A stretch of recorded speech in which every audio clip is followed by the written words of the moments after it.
This episode has been brought to you from the DGMS Studios, home of Don't Get Me Started, Lethal and Money Live, and Surftown. Found at Spotify, Amazon, Apple Music, and wherever you listen to your podcast. Welcome to Keith and Lee's Don't Get Me Started.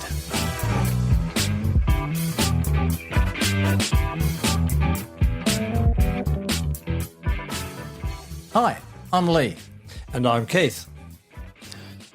Keith, we're in the studio. It's Wednesday. It's not Saturday morning. I'm excited. We don't have to rush through it. We can take our time. But fella, you're looking good, mate. Oh, I don't know what's going on with you, Lee, because you're giving me more and more compliments all the time. So I don't actually get into the stage where I'm not actually coming in here to podcast, podcast, because like a lot of podcasters, I really enjoy talking into a microphone. I just come in to get a compliment. I've tuned that mic in, and I think you and that mic go together like custard and cream. Well, you're talking about my appearance. How does my voice sound? Excellent. That's what I'm saying. So you're saying the mic is making my voice sound good? It's not my natural tone? No, it's a combo of the two. I thought it was my mature, deep, soft tones that were making the magic come through. Wait a minute. Yeah, you're probably right. Well, we've just come back from our Coffee Odyssey. We do a podcast, which we've been dropping. Probably the second one will be today. It's called Keith and Lee's Great Noosa Coffee Odyssey, where we go out to the local cafes around Noosa, which there are many. And we've just come from one. It's called the Doonan Cafe. We've had an excellent cup of coffee. I still think I'm a little bit high on the caffeine, but mate, I'm just so happy to be here. Yeah, well, I am too, because I agree. Coffee Odyssey podcast that we've started has just led us to the most amazing coffee shops and coffee outlets around town. And we're just enjoying it so much. Oh, God knows where that's going to lead. Who doesn't love coffee? Who doesn't love coffee? Well, we do. And who doesn't love talking about them? Who doesn't like talking about? Oh, is there an echo in this room? Well, it's good to be in here. It's good to be here. It's such a beautiful sunny day, and we do have the time to sit down and punch out another episode. And I think we've got a terrific topic to talk about today. But as per usual, we do have a little bit of a preamble. I've got a joke for you. Go. This lady was at a point in life where she thought she should marry. She met this guy and she had all these warm feelings towards him. And he told her a lot of interesting things about his life and the fact that he was an international chef and he'd worked in lots of different places. Anyway, they married. Very first night together. She woke up in the morning, rolled over and looked at the man and said, "Oh, better go in and cook breakfast." Now, you could turn that around, couldn't you? Well, let's turn it around, give it a bit of thought. A guy married a woman. She said she was a singer and he heard her sing, thought that was terrific. So it was at the stage where he thought he'd better get a partner. So he married her, had the first night. He woke up the next morning and looked at her and said, "Sing." Now, that's for both parties now, so you don't get into trouble, Mully. Yeah. Well, I'll tell you something. I actually know a guy who that happened to. He was married and the next morning his wife kicked him out. That was it. What, the marriage or the room? I don't know about the room, but she said the next day, "You've got to go." She literally said, "You've got to go." And she kicked him out and that was it. Marriage was over. No. True story. And I also met a guy who was in England. At his wedding night, after the wedding, he started to drink too much, fell in with his mates, and they whizzed him off to a nightclub without the bride. He didn't go home for 3 days. God, talk how's about that? Bad. Bad, mate. That's really bad form. And imagine going back facing the music after having a 3-day bender with a bunch of mates. I couldn't. I mean, 3-day bender is too much for me, let alone having to go back. You've got a bride. You've got a family ahead of you. You've got a lifetime ahead of you. Get in there and enjoy. Instead, he just took off and pretended he was still one of the lads. Well, I've got a few stories on that, and I'll keep them for later. I just want to say to our listeners that in 2, maybe 3 weeks' time, we will be going live, not live on YouTube, but we will be doing videos of our podcast now. We'll still put out an audio version, but now we're doing video. We have a YouTube channel. We promote that as we get closer to our release of our podcast, but we're going video, which means, Mully, you're going to have a shave, mate. Yeah, well, will it help if I put on a nice eau de cologne of some sort? Won't make any difference. Oh, that's right, I forgot. And you have to wear shirts now. I do wear a shirt. God. 3 weeks' time. Check it out. Sometimes, Lee Denton, I think I'll get another podcast partner. No, but I can't. You've been very, very complimentary for the last couple of months, which I do appreciate. But anyway, Lee, we've got a great topic today to talk about. Do you or do we love what we hate? Yes, Isn't that a great topic? absolutely. Like they all are, Molly. You've come out with some good ones lately. Yeah, well, the reason I've come up with this one is because I have been fixating on something a little bit lately, which I won't reveal because I do like to keep some of my cards close to my chest. But what I've been fixating on, I actually don't like, but I'm still fixating on it. And I got to the point where I thought, well, what am I doing focusing on this particular object all the time? Am I becoming obsessed with it? Or do I actually like it? Do I actually not love in a romantic sense because it's not in that dimension? So I got to think, what's going on here with all of this? Because it gets triggered and next thing you know, I'm thinking about it and I'm enjoying thinking about it. And then other times when I look at it and think about it, I just go, oh my God, I don't like that. It's bloody repulsive. Do we love what we hate? What's going on here? Well, you know me, Molly, the moment you set that ball rolling, I jump on, I go with it, and I like to explore it. And so, yes, we do often love to hate, as hate is a passionate, high arousal emotion that can stem from the same intense, obsessive place as love. Can you say that again? It's a heightened arousal.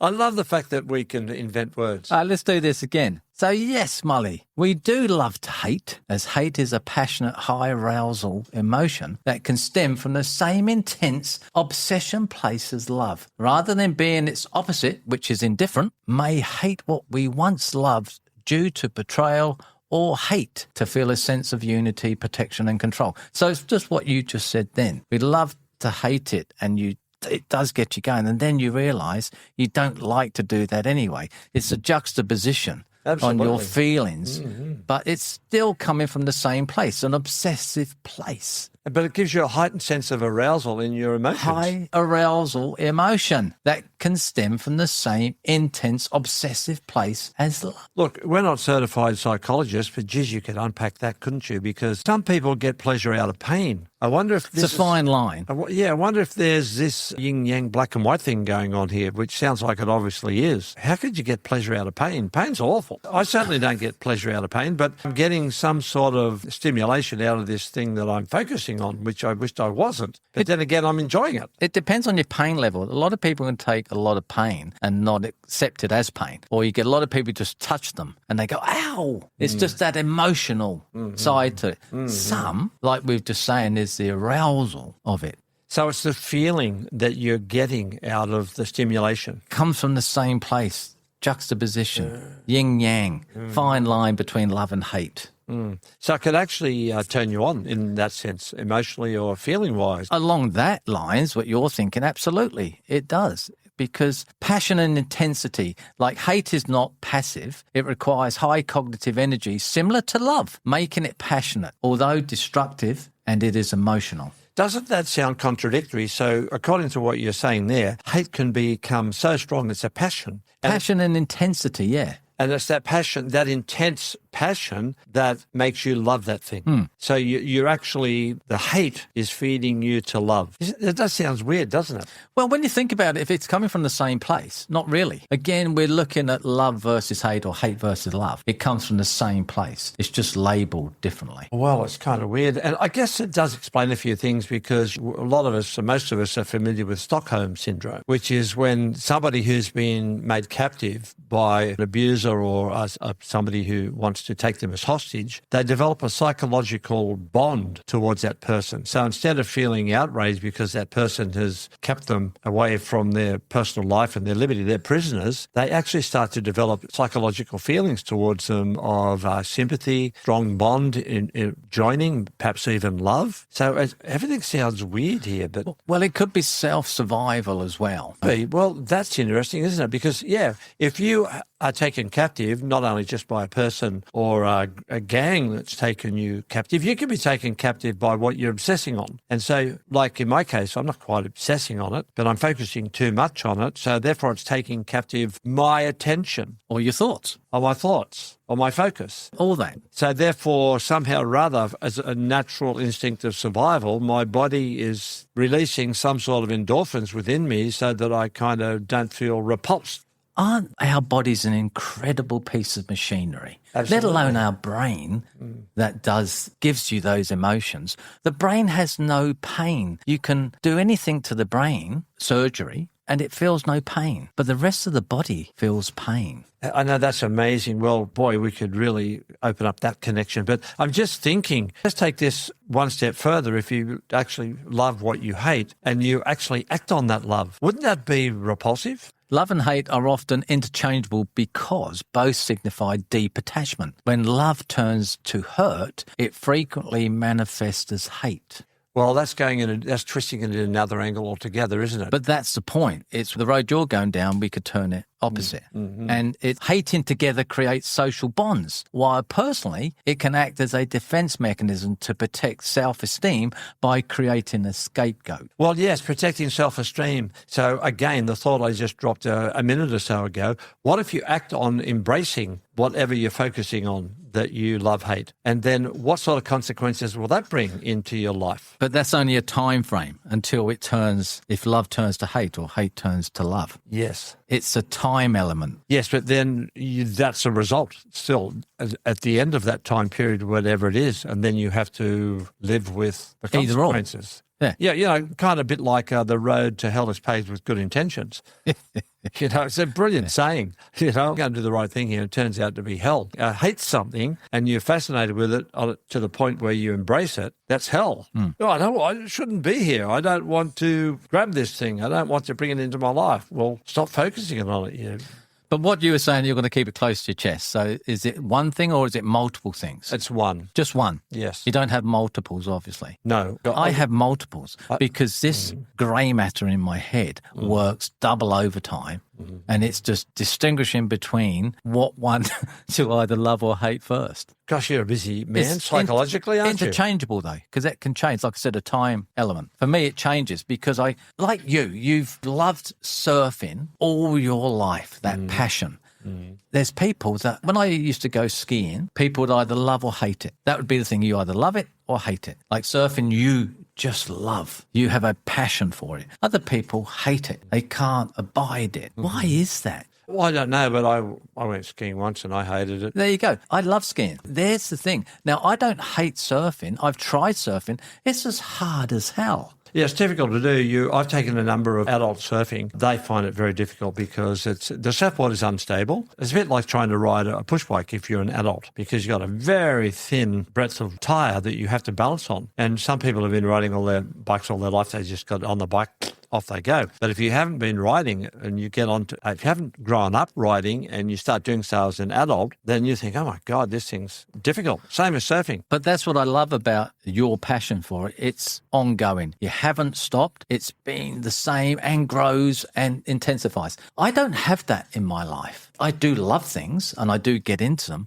but the passion wanes after a while, and then I look for something else. Not to fill the gap or the need. It's just I feel my body needs or my brain needs to move forward to something else to encase, or like an injection in the arm to have a shot of something else, because my passion doesn't thrive as much as my love does or my hate does. And that's what I'm trying to make a point. Your passion for surfing has taken you through. I know that because you do Surftown and I've edited all your episodes. They're excellent, and I would suggest everybody check out Surftown, the podcast. I find it incredibly satisfying, and I struggle with that in life sometimes, my passion. Thank you, Lee, for that compliment about Surftown podcast. I love doing it too, but I love the way you've reversed this. So you're talking about the thing that you love, that you've embraced and you've had in your life as a major force or focus. And I wonder too sometimes if we can hate what we love. For sure. Instead of, we started off saying, can we love what we hate? I wonder if we can hate what we love. You know, like in my case, because I've given so much time and energy in my life to surfing,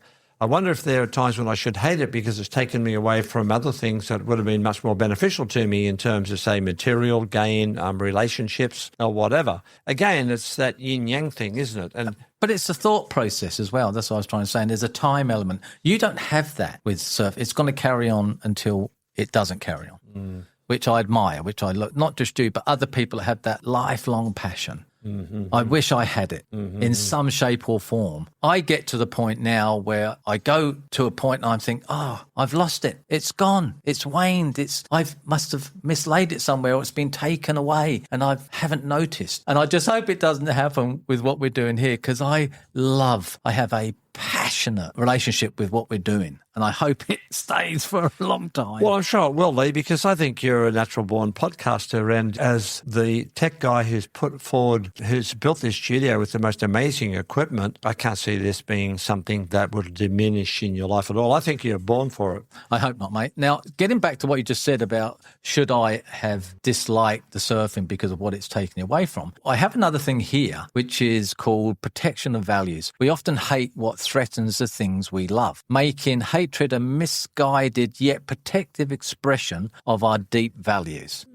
So it's borders on what you just said then. And like hating together creates social bonds. Isn't that interesting? Why, personally, it can act as a defensive mechanism to protect self-esteem by creating a scapegoat. So that was the one before. So see how it all interchanges and goes into. It's what you allow in. That's why I asked you the question initially. Is it one or is it multiple? Going back to creating social bonds, I find that a very interesting point that you raised there, and I can see it. You know, we can see it around our political environment at the moment. Look online. Yeah, look online. People who are all saying the same thing, and they don't like this, they don't like that, and they keep going there to feed what they don't like. We have political parties that are based on almost hate. They will say this is what's wrong, and this is why it's wrong, and they'll point to that why. It could be either bad policy or it could be a particular group of people, and a lot of people hear that and say, yeah, that's the reason why things aren't as good as they could be. Yep. And you can find a belonging in that. And also socially, maybe not so much from a political point of view, but a group of friends who love to always speak out against certain things. And when you're with them, you feel compelled to throw in your opinion about why you don't like it as well, even though you may not even really fully go along with it. But the peer pressure can push you to say that. Well, that leads into my next point really nicely. You must be reading my mind. I've got here addiction to intensity. The intense focus and adrenaline rush from hating can become addictive, making it feel easier than navigating complex, loving emotions. So it's easy to hate. I've said to you before on some podcasts, it's easier to tear down people than to build them up. Yes, it is, because it's a cultural thing too sometimes, because we're Anglo-Saxon breed. We're not necessarily always generous in our positive attitude and the giving of nice responses or compliments or cheery, genuine conversation. I think we're steering a little bit away from our topic here of do we love what we hate? Ultimately, it's all about focus, isn't it? Okay. If I focus too much on what I hate to the point where I'm actually being attracted to it, I'm doing myself a great disservice because I shouldn't be focusing on that. There's other things I should be focusing on, which is to do with my responsibilities, my necessities, and all the other good things that I have in my life, my people, my responsibilities, my hobbies, my joy, my loves, instead of something that I hate, because it can take me captive. It can make me, the Stockholm Syndrome, it's a physical person or group that's taken you captive. But if you focus too much on that which you hate and you become sort of obsessed with it, I've become captive. And that's where the psychological twist comes into it. So instead of the abuser in the Stockholm Syndrome forming a binding relationship with the person who's taken them hostage, I can feel a dependency upon that object that I'm focusing on to hate. And I'm loving the fact that I'm dependent upon it because it can give me some sort of mental stimulation, like we said earlier, or even a sense of identity. Oh, I'm so-and-so because I hate such and such. Well, maybe this might give you a little bit of insight. So because both emotions are driven by the same intense psychological and neurological arousals, research shows that the brain regions activated by love are nearly identical to those activated by hate. I recall too, this is really interesting as well. There's lots of twists in this, isn't there? Well, for me, I asked that question, is it one or multiple? Well, it can be multiple. And I've been talking about focusing on something that's external. But Joan Armatrading has a song about loving what you hate, and she says that you can actually start to hate things about yourself to the point that you are obsessing about what you don't like about yourself. Now, do you think that's natural, though, that everybody does that? That's a normal reaction because we all do that? I think to some degree, not so much that we would love what we hate about ourselves, but I think to some degree, a lot of us, if not most of us, aren't quite happy about a lot of things concerning our individuality. I've had people not say to me, but I've heard people saying, how can you love somebody else if you don't even love yourself? I think that's so powerful.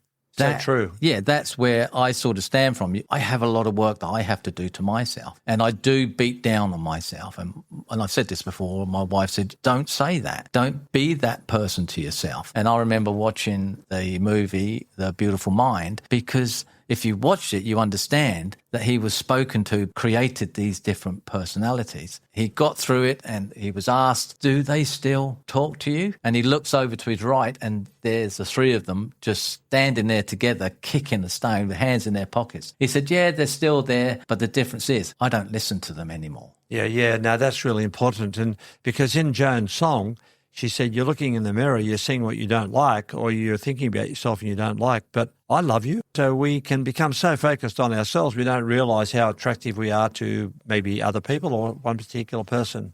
But multiple for me, I don't mind, because it gives me a better understanding and I can see further if I just embrace one at a time. You've only got one. I've got multiple stuff I love to hate. Well, if I had somebody professional who was psychologically analysing me, they'd probably say, you've got multiple as well, Keith.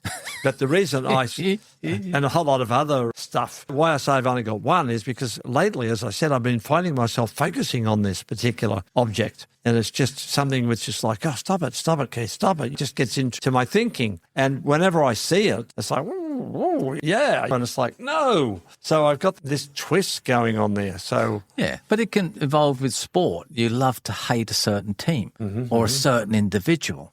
It can go in all different formats. Yeah, it can. I wonder how common it is. Well, to do some research on it would be a good thing. I've got a couple of points here. Love to hate because it reinforces tribal connections. What's your thoughts on that? Well, that's what we said before about social connect can make you, everybody who hates a certain person or a certain group, whatever, you can join all the people who have that mutual hostility or hate towards them. But again, labels, sharing a common enemy or intense rivalry. There's love to hate. Like we all do. Yeah, well, that can happen in sport, can't it? Yeah, that's it. It can go out. It can be in your workplace. Yes. It can be your neighbour, keeping up with the Joneses. It's just what level that you go to. You can talk to them, but you really dislike them. Forget love and hate. I don't mind them, but I don't want a bar of them. Yeah, I understand that. Well, I'm going to throw something at you here that might be a little bit interesting. Can you actually transcend the hate to actually being completely in love with that object? I think you can. I think it depends. I do it slowly there's a few, I won't go into them, that I've that I've decided to. And it's helped me because it doesn't get the emotion and I don't become emotional. And they're just little things, but it helps. So you have to be careful. So if you're focusing too much on this thing, then the hate could diminish and the love triumph. And it changes the whole aspect of your life. Yeah, it certainly would, because if you're completely in love with whatever you're focusing on, you're going to embrace it, aren't you? For sure. All of a sudden you're in territory that you didn't plan on going to. But only you can do that. You can hear other people, you can listen to other people, you can read stuff, you can see stuff. But it takes a lot, as an individual, to turn that slowly. It's like a big wheel that you're turning, it's hard and it's a bit rusty and you need a little bit of WD-40 and it makes it a little bit easier. You go, oh, okay. And then I see things differently. And then I said to my wife a long time ago, I try to listen to my inner self, the still voice. And every now and again, if I'm in that area, which I want to be in more, I can hear it and it questions stuff because it's not me running me, it's this mind running me. And I try to contain the thoughts that come out. And two great emotions, love and hate.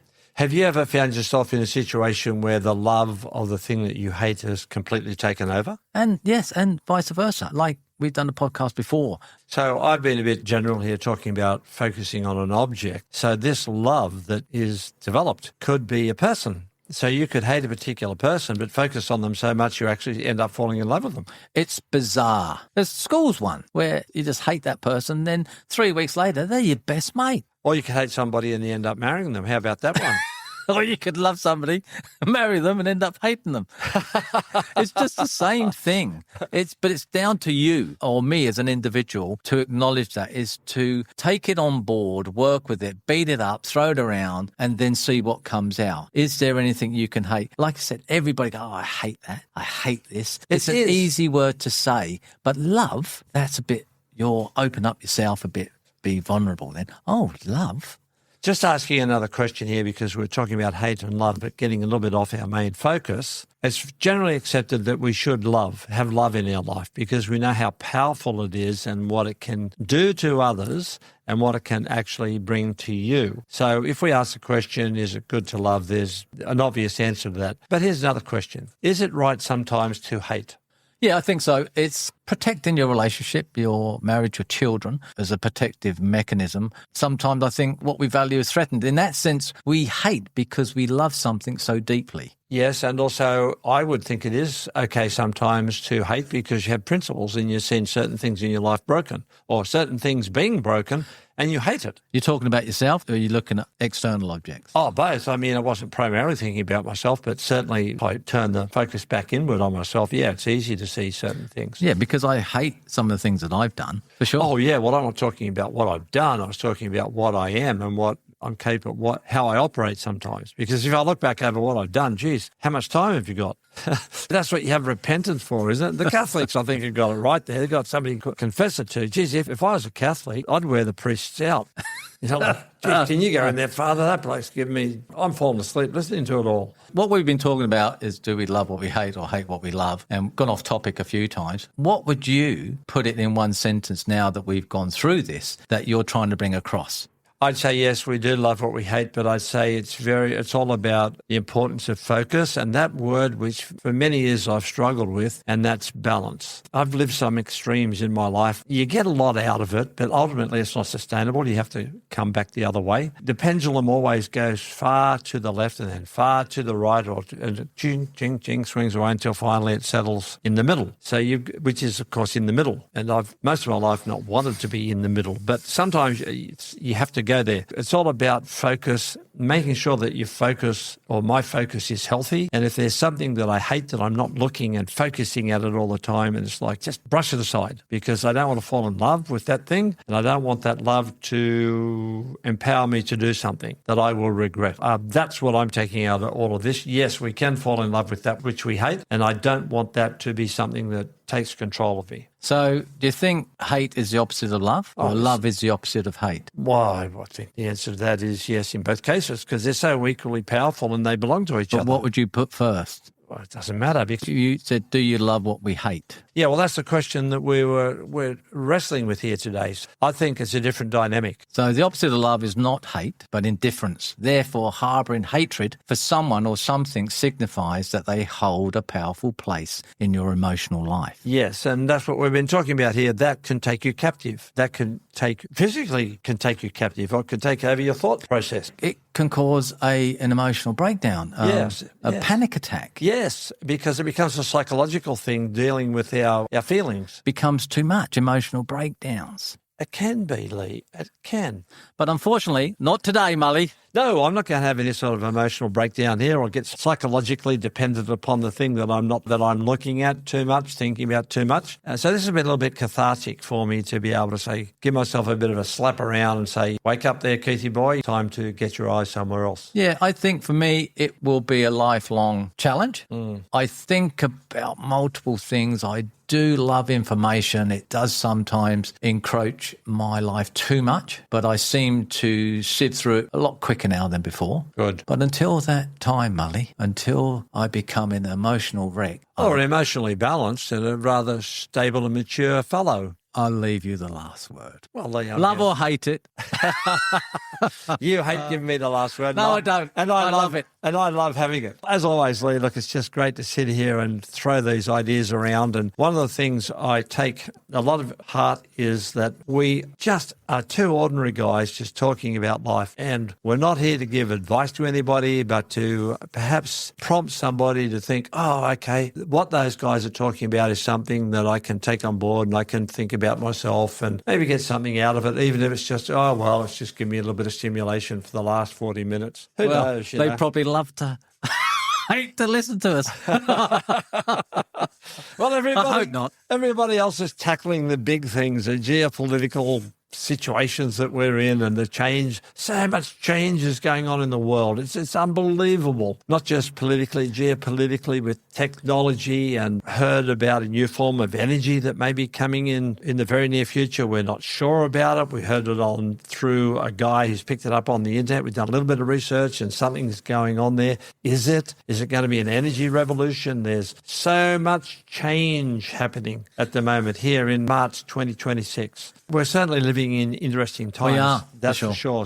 Lee, look, it's great, man. So I just love the fact that we're not talking about the big and the serious, although I suppose if we're talking about introspective things, there's some seriousness in that and maybe even some life-changing implications. But, we just throw it out there. People can listen, do what they want with it. But for you and I to sit down and share our lives and talk just two guys, bloke to bloke, I'm finding it really cathartic and very good. Well, you're my therapist. Well, I guess it's vice versa. Although I don't tell you everything. No, you don't. I can tell you that. You definitely don't. All right, mate, thanks for the chat. It's been a pleasure. And to all our listeners out there, great that you're on board. And until next time, goodbye. Thanks for listening to this episode of Don't Get Me Started with Keith and Lee. Don't forget to rate and review this podcast. To see more of Don't Get Me Started, jump onto our socials, follow us on Instagram at Lethal and Mully, Facebook and LinkedIn. If you would like to be a part of the show, email us on don'tgetmestarted2024@gmail.com. Until next time.